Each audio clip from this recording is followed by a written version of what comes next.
صباح الفل يا جماعة. واخد تحدي مع نفسي. ان انا ايه الفيديو ده مش عايز اعديه على البريمير، مش عايز اعديه على مونتاج. يعني هما عايز اقول كلمتين كده في دقيقتين على طول ونقفله. وده لاجل فترة الامتحانات. انا الفترة دي اليومين دول يعني الساعة دلوقتي 6 الصبح، كمان 3 ساعات هكون جوه امتحان ميد ترم. فالوقت زانق شويتين، يعني حتى انا يعني ايه مش هكون احسن فيديو، انا عارف يعني هتلاقي في حته برضه مسقط فيها بتاع، مش هنكون قصدناها في المونتاج، بس ايه يعني عايزين نقول اللي احنا عايزين نقوله في المختصر المفيد. اكتشفت انا امبارح كنت بذاكر انا ماده للميد ترم.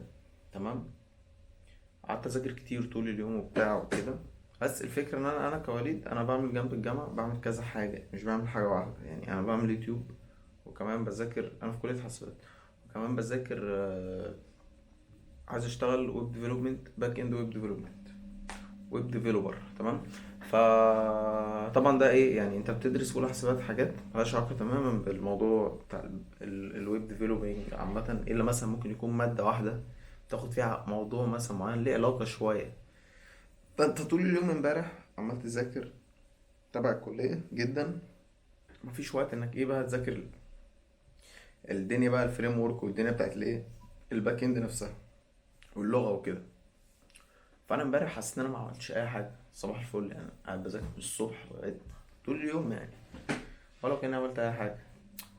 فحته انك يعني تبقى قاسي على نفسك. يعني دايما يا جماعه نحاول ايه منبقاش قاسيين على نفسنا. يعني انت طالما ما خلاص اشتغلت، هتتذاكر، تمام، قاعد بتذاكر وبتعمل حاجه وفي نتيجه بتطلع، في انتاجيه بتطلع، انك مثلا بتحفظ حاجات فبتتعلمها، وده برضو علم ومعرفه.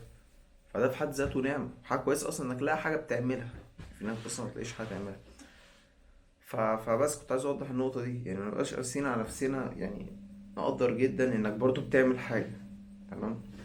بس وصحينا أهو الصبح الساعة 6 كده، يعني أجمد وقت الساعة 6. والله أول مرة أفتح الكاميرا ده من أول ما القناة اتعملت الساعة 6 الصبح تقريبا.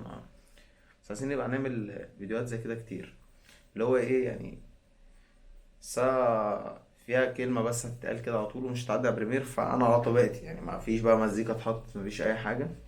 تمام.